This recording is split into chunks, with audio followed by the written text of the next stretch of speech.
आपल्या सर्वांनाच वाटतं की आपली उजळ, निखळ, टवटवीत त्वचा असावी, पण बऱ्याच वेळा वांगाचे डाग होतात, मुरुमाचे डाग येतात, पिंपल्स येतात.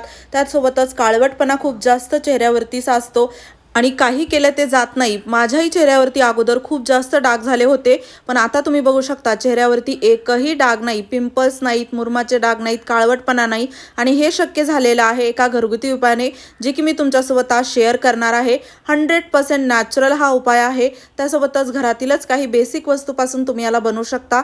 त्यामुळे आत्ताच बनवा, तुम्हाला इन्स्टंट लाईव्ह रिझल्ट मिळेल. आणि व्हिडिओमध्ये देखील लाईव्ह रिझल्ट शेअर केलेला आहे, त्यामुळे व्हिडिओ शेवटपर्यंत बघा. आवडल्यास मित्रपरिवारासोबत शेअर करायला विसरू नका. आणि त्वचेसंबंधित कोणत्याही समस्या असू द्या, त्यासाठी हा उपाय तुम्हाला नक्की कामी येणारच. त्यामुळे ना इथे बघा आपल्याला लागणार आहे गूळ. गूळ जे आहे ना तर ते काळा गूळ घ्यायचा, ज्यामध्ये की जास्त केमिकल नसावं, म्हणजे भेसळयुक्त गूळ घेऊ नका. आणि शुद्ध गूळच घ्या, कारण की आपण त्वचेसाठी वापरत आहोत. काळा जो गूळ असतो ना तो शुद्ध मानला जातो, त्यामुळे इथे काळाच गूळ आपल्याला वापरायचा आहे. थोडासाच लागणार आहे, जसं की एका छोट्या लिंबा एवढा किंवा सुपारी एवढा म्हणू शकता. गूळ आपल्याला खिसून घ्यायचा आहे. हे तुम्ही तुमच्यानुसार कमी जास्त जरी बनवलं तरी चालतं. गूळ बारीक खिसल्या गेला की किंवा तुम्ही याला ना खलबत्त्यामध्ये बारीक ठेचून असं म्हणजे पावडर देखील त्याचं करू शकता. आणि खिसणीने थोडं लवकर हे बारीक होतं, एक जीव होतं, म्हणून मी खिसणीने बारीक करून घेतलं. त्यानंतर आपल्याला इथे लागणार आहे दूध. तुम्हाला दूध नसेल वापरायचं तर तुम्ही इथे दही वापरू शकता. दूध किंवा दही या दोन्हीपैकी काहीही वापरलं तरी चालतं. दही घेत असाल तेही 2 चमचे घ्या, दूध घेत असाल 2 चमचे घ्या, पण गाईचं कच्चं दूध घ्या, म्हणजे तुम्हाला खूप चांगला अजूनच रिझल्ट मिळेल. तसंच मी इथे गाईचं कच्चं दूध यामध्ये 2 चमचे टाकलेलं आहे. त्यानंतर याला आपण चांगलं गुळामध्ये व्यवस्थित मिक्स करणार आहोत. अगदी यामध्ये ना 4-5 गोष्टी लागणार आहेत, जास्त काही यामध्ये लागत नाही. आणि त्यासोबतच बघा आपल्याला इथे लागणार आहे लिंबू.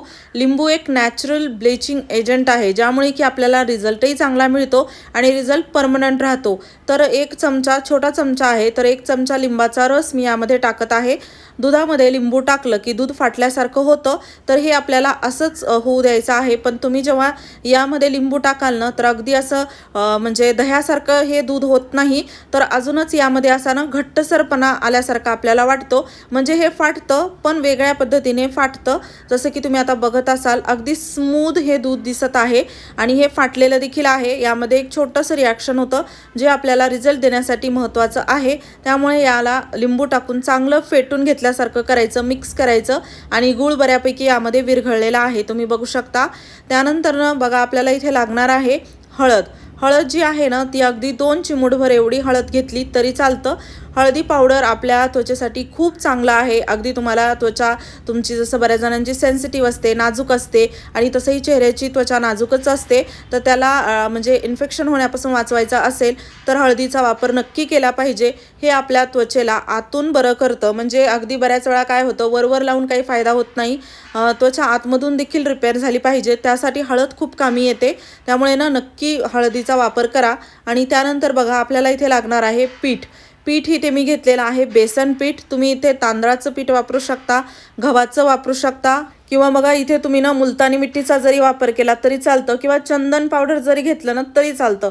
जे पण घेत असाल ते यामध्ये जेवढं बसेल तेवढं टाकायचं. जसं की यामध्ये ना हे 1 चमचा मी टाकलं, पण थोडं पातळ वाटत होतं, म्हणून मी अजून यामध्ये अर्धा चमचा टाकणार आहे.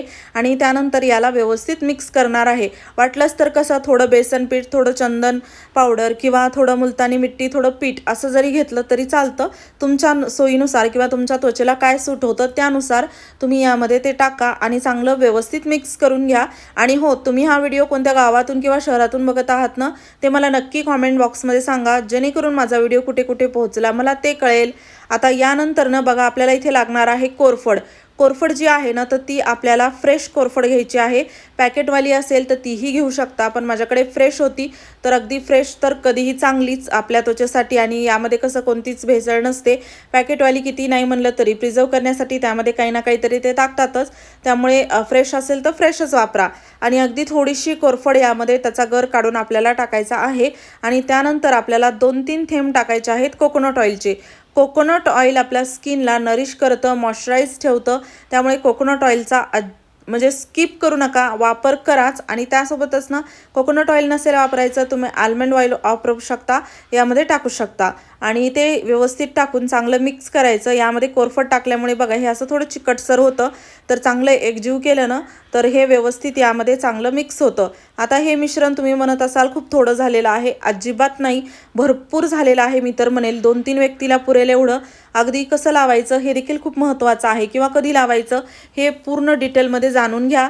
आता ना यानंतर बघा चांगलं व्यवस्थित मिक्स केलं ना, अगोदर आता आपल्याला जिथे हे अप्लाय करायचं आहे म्हणजे चेहऱ्यावरती, अगोदर चेहरा स्वच्छ पाण्याने धुवून घ्यायचा. म्हणजे क्रीम केमिकल असं आपल्या मेकअप चेहऱ्यावरती नसावं. आणि त्यानंतर ना फ्रेश असा चेहरा धुवून घेतल्यानंतर पाण्याने कोरडा करायचा, ड्राय करायचा आणि आपल्याला हे अप्लाय करायचं आहे. याला तुम्ही 2 पद्धतीने वापरू शकता. एक तर सरळ पूर्ण चेहऱ्यावरती लावा फेस पॅकसारखं, कारण की टॅनिंग असेल, काळवटपणा असेल किंवा डाग असतील छोटे मोठे तर पूर्ण ते निघून जातात. आणि वेळ नसेल किंवा जर तुम्हाला फक्त वांगाचे डाग घालवायचे आहेत किंवा फक्त पिंपल्सवरती लावायचं आहे, तर पर्टिक्युलर ज्या ठिकाणी तुम्हाला प्रॉब्लेम आहे त्याच ठिकाणी जरी लावलं ना तरी चालतं. अगदी तुमच्यानुसार आहे तुम्हाला याचा कसा वापर करायचा आहे. आणि खूप जास्त अशी मोठी लेअर द्यायची गरज नाही. अगदी पातळ असं आपण याला फेस पॅक सारखं लावू शकतो. खरं सांगायचं तर आता मी फक्त डागावरती कसं लावू शकतात ते दाखवत आहे. बाकी मी इतर वेळी ना पूर्ण चेहऱ्यावरती लावायचे, कारण की याचा फेस पॅक म्हणून देखील आपण खूप चांगला वापर करू शकतो. जेणेकरून काय होतं, थोडीफार तर किती नाही म्हणलं तरी टॅनिंग असतेच, काळवटपणा असतोच, ती पण दूर होते. अगदी फेशियल सारखा ग्लो घरच्या घरी मिळतो. डाग तर निघून जातातच, त्याचे भरपूर असे फायदे होतात, जसे की डेड स्किन निघते, ब्लॅक हेड्स असतील ते निघून जातात. आणि बघा अशा प्रकारे आपल्याला पूर्ण चेहऱ्यावरती किंवा डागांवरती लावायचं आहे. लावून याला 10 ते 15 मिनिट ठेवायचं. थोडं हे वाळल्यासारखं होतं, त्यानंतर ओला हात घेऊन थोडंसं याला चोळल्यासारखं करायचं. म्हणजे सर्क्युलर मोशनमध्ये फेस मसाज ज्या असतात ना त्या करायच्या 1-2. आणि त्यानंतर याला आपण टिश्यू पेपरने किंवा स्वच्छ पाण्याने धुणार आहोत. मसाज ज्या आहेत ना तर त्या तुम्ही तुमच्यानुसार करू शकता, किंवा सर्क्युलर मोशनमध्ये फक्त फिरवलं ना तरी चालतं. डिटेलमध्ये चॅनलवरती व्हिडिओ आहे. हा व्हिडिओ मोठा होईल म्हणून मी तुम्हाला इथे मसाज दाखवलेल्या नाही, ज्या की खूप गरजेच्या आहेत. किंवा तुम्ही गुगलवरती सर्च करून देखील बघू शकता. खूप छान त्याने तुमची स्किन ना टाईट होते, टवटवीत होते आणि डाग देखील निघून जातात. आणि फक्त हा उपाय केल्याने देखील आपल्याला भरपूर फायदा होतो. पण अजून चांगला लॉंग लास्टिक रिझल्ट हवा असेल तर काही फेस मसाज देखील खूप गरजेच्या असतात. ट्राय करून बघा. आणि यासोबतच बघा आठवड्यातून 1 वेळा किंवा 2 वेळा जरी लावलं ना तरी तुम्हाला यामध्ये फरक जाणवेल. पहिल्याच दिवशी खरं तर खूप चांगला रिझल्ट येतो. मला रिझल्ट मिळालेला आहे म्हणून तुमच्यासोबत शेअर केलेला आहे. बघा किती छान टवटवीत अशी फ्रेश त्वचा होते. नक्की ट्राय करा. आणि काही प्रश्न असतील या संबंधित तर तुम्ही मला कॉमेंट बॉक्समध्ये विचारू शकता. मी लवकरच त्याचे उत्तरं देईल. व्हिडिओ आवडला असेल जास्तीत जास्त शेअर करा. चॅनलवरती नवीन असाल तर सबस्क्राईब करायला विसरू नका.